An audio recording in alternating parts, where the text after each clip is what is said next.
Hello everyone, welcome back once again to my YouTube channel. This is Gifty here again. If today is the first time seeing my face, my name is Gifty. I mostly share content about anything in helping you in relocating to Canada and life in Canada in general.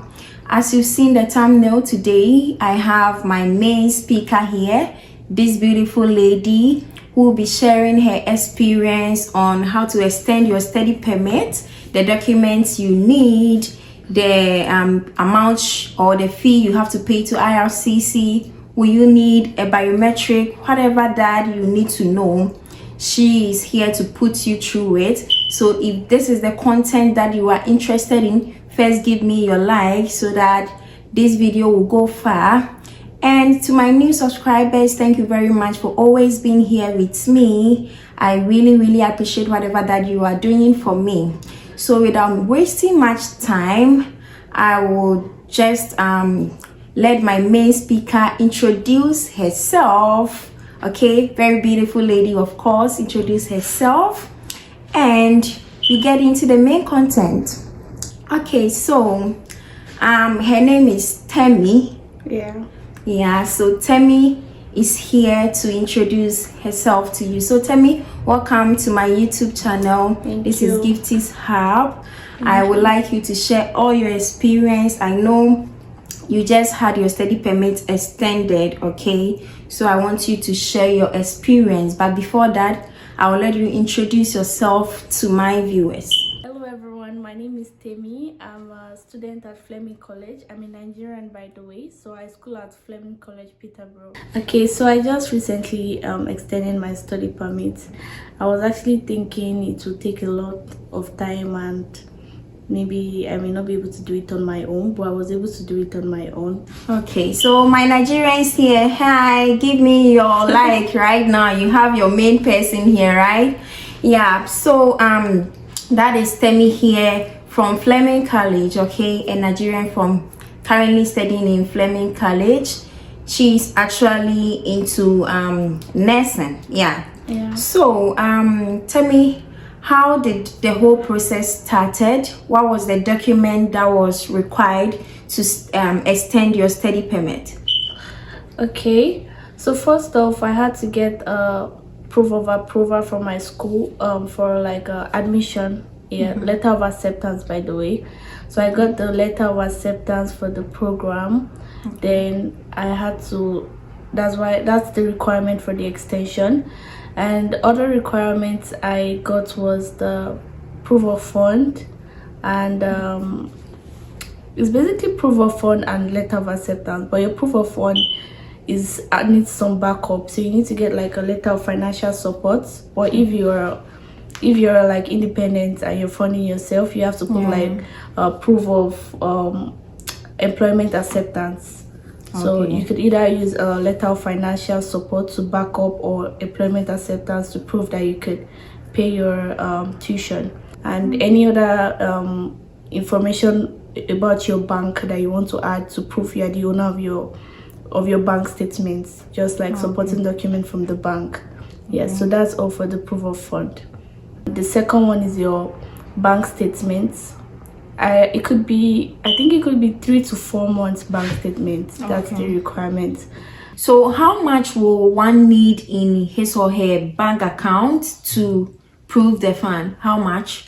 You need this new IRCC, according to the new IRCC requirement, you need like 20,000 plus 635.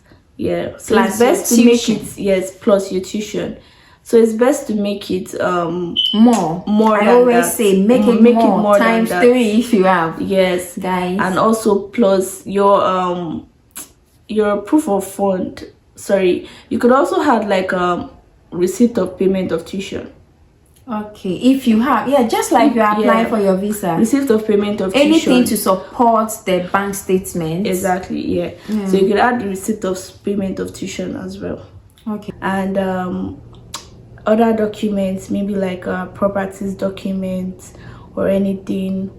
Okay. Then the next thing you need is medicals. If you're in Canada already and your medicals has already expired, so the medicals is just for 1 year, so if your medicals has passed 1 year, then you have to renew your medical. So I had to renew my medicals.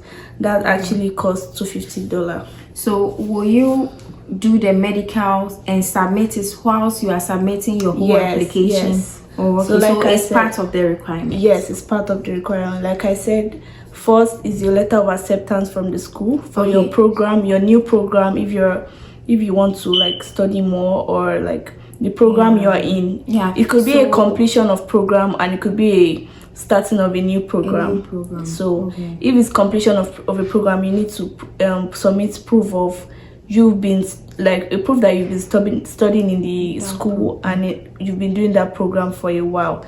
So if it's proof of completion of program, you have to provide the acceptance letter for the program, and you also have to provide like transcripts, like your semester 1 transcript to show that you are in school currently. So I actually had to provide like transcripts of because I've been schooling before coming to Fleming, so I had to provide all the transcripts just to prove what you've been doing in Canada, which is studies. So that's for the letter of acceptance. So is at the letter of acceptance like icon in the IRCC page, you'd have to put all those supporting documents. Okay, so before the application process, we will come there how to apply. So is this the document you will need? Your letter of acceptance? Yes, letter of acceptance, proof of fund. Like I said, proof of fund shouldn't just be your bank statement. It should also include other things to prove that you can be able to stay in Canada. Like you can provide for yourself. It's basically like applying for study permit. The same way. Yes, it's basically the same way. You shouldn't just provide your bank statement. And you mentioned the third one is your home tie. Like, did you mention property? Yes, you could add properties. I just did that for like additional information. You could add showing properties. That maybe after your program you go back, you add properties. I just use like a document of my sponsor. So I used my sponsor's properties documents, his bank statements, and his letter of financial support. So I use letter of financial support, but if you are working in Canada, you could just put your letter of acceptance or employment acceptance. Just to show that you are currently working and you can fund yourself. But you won't just put the letter of acceptance. You also add your bank statements and any other supporting document related to finance. So I'll briefly mention the document again. So first of all, you will need your acceptance letter. So with the acceptance letter, we have 2 categories.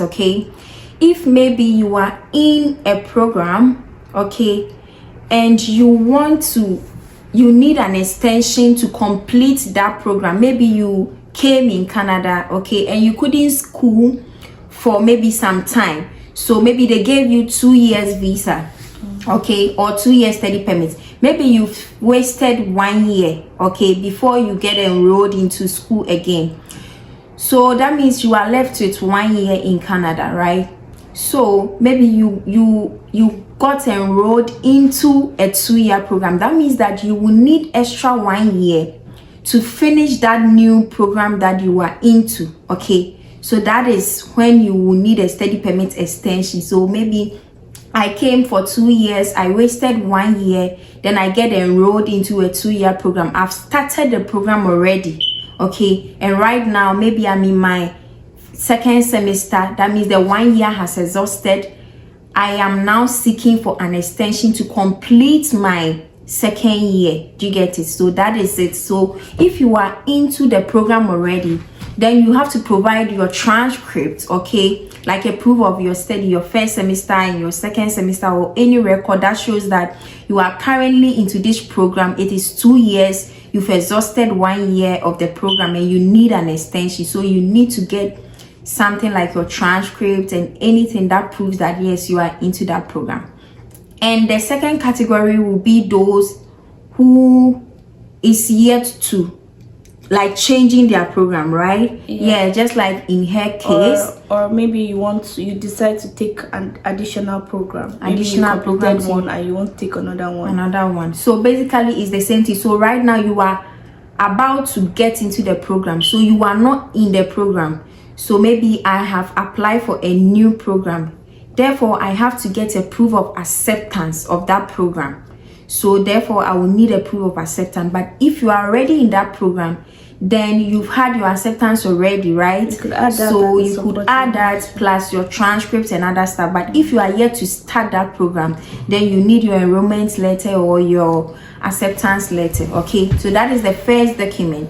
The second one will be your proof of funds. As she's saying, if you are able to sponsor yourself, then you should prove in your bank statement it is in your name. You prove supporting document like you are employed into this company, so this is where you save and blah blah blah, you get that thing. But if it is somebody sponsoring your program, then you have to get a sponsorship letter attached to it, just like you are applying for your visa, the way it is.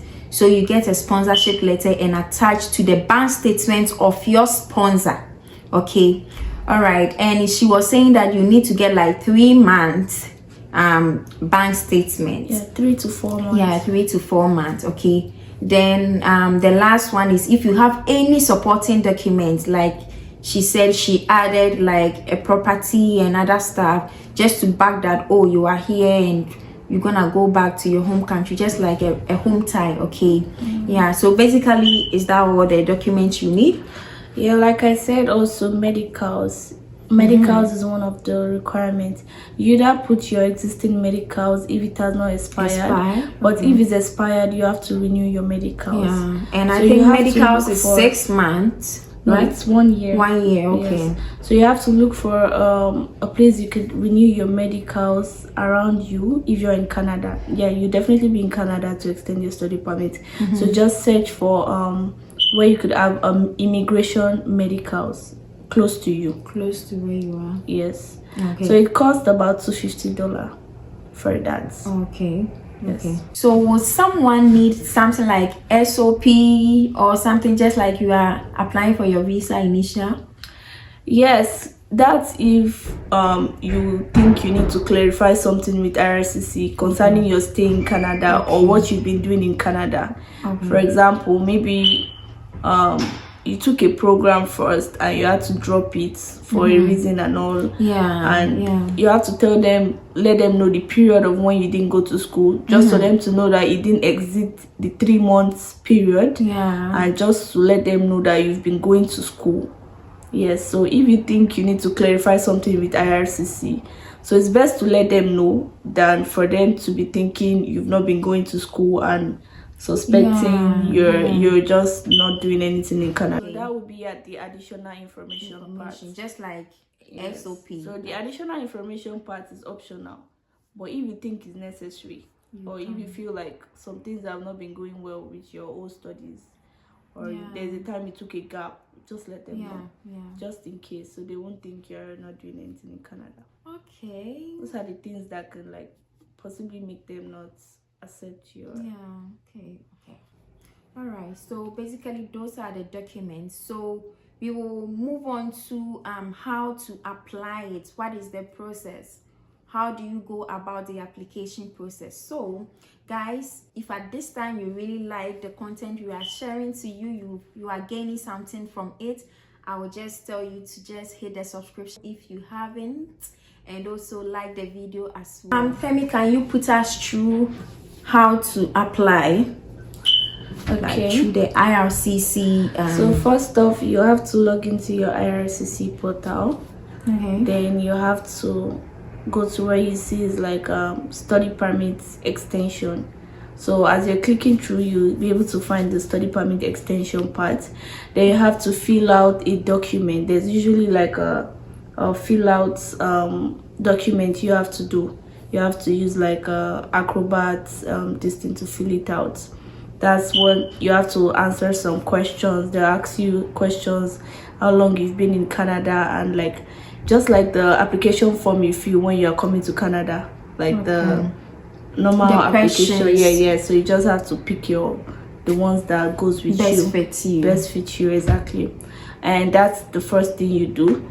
Then the next thing is to upload your document. Like I said, you upload your medicals, you upload your proof of fund, and you have to upload everything once, because you can only upload one document. So you definitely have to like File them together. yes, file them together, join the documents together, and also compress it, because it has yes. And if you don't know the app to use, you can use I Love My PDF. Just go to Google, type I Love My PDF. It is there. You can just go through, compress, organize, a whole lot of merging and a whole lot of things. You can use websites you can use to do all of that. Yes, so you have to upload your medicals, like I said, and your proof of fund as a whole document after merging it and compressing it. It has to be just one document.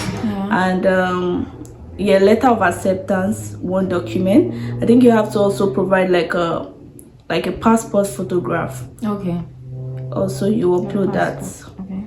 And I think that's basically it. That's it. So then the fee is 150. 150. So once you're done with everything, you have to pay the sum of $150. Yeah, think it's okay, guys, right? Yeah. So it usually take about 1 month, as I was told, 1 to 2 months for the extension.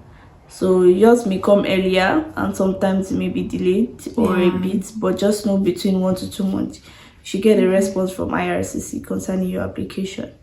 Okay. Yeah, and before you get the response, you get like a confirmation of your biometrics as well, just so that's to know that your application is being reviewed. Yeah, so this means you don't have to do biometric, because normally biometric you do it in 10 years. I think so. You don't need biometric. They will confirm it. Yeah, right? You don't need to submit your biometrics or anything. Okay. Just have to submit your medical. So with the application process, I would like to clarify my viewers, like you still use your IRCC login that you used for your study permit. So what if the person has forgotten? Can you create another one? Yes, definitely. Okay. Yes. Okay. So you could like do forget password and keep all your new details, but you keep using the new one, like the whole authentication process of how you have to put like what do you call it, these questions they ask. Yes, for verification. So I remember when you're applying for a visa, when you get into where you have to choose your option, you will see we have where you apply to come to Canada. Okay, is it that group, that part that you are going to click extend your study permit? Yeah, you just click that part until you get to a part where you see for study permit extension. You definitely see it once you're going through it. So I think that is all. The fee is 150. So all what you have to do first is to just gather your documents, your bank statement, your LOA or your transcript if you are already in the program. Then you get your proof of fund, then you get your medicals ready, then you get your passport, which you always have it on you.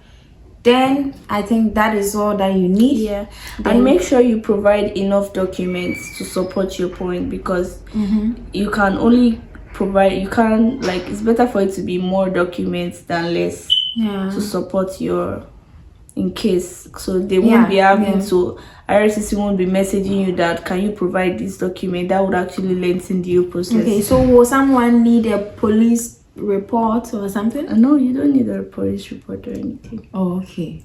So I remember from IRCC, when you come, I don't know if you have knowledge in that, when you come you need 150 days before you get back into school.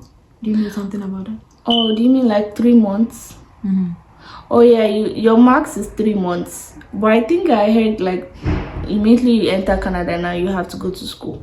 But before it's 3 months. I actually used my 3 months, to be honest. Okay. Yeah, I used 3 months before going to school, or you can go to school directly. But I think there's something about it that they say like you have to go to school immediately now due to the whole change of process. Yeah. And all right guys, so I think we've exhausted everything. If you still have question or something that you didn't get well, you can just leave me a comment in the comment section and I'll get you answered. Okay, so Temi, thank you very much for your time. Thank you for everything. I wish you the very best in your new program. Okay. Yes, and guys, as I always tell you, when you come to Canada, there is always a way out of things. Don't get stuck whilst you are back home with a whole lot of information. Just come. When you come, you get so many ways to get around things. Okay, so I always encourage you that if traveling is one of your dreams, try and accomplish it. Try and accomplish it. I know right now there are so many rules, there are so many changes, but you can still make up with things. There is always a way out, as I always say. So let me thank you very much, guys. Thank you for staying here with me. Like this video, share with people who need it, and also subscribe to my YouTube channel because I have more content for you. Thank you, guys. I love you all. Bye-bye. Bye.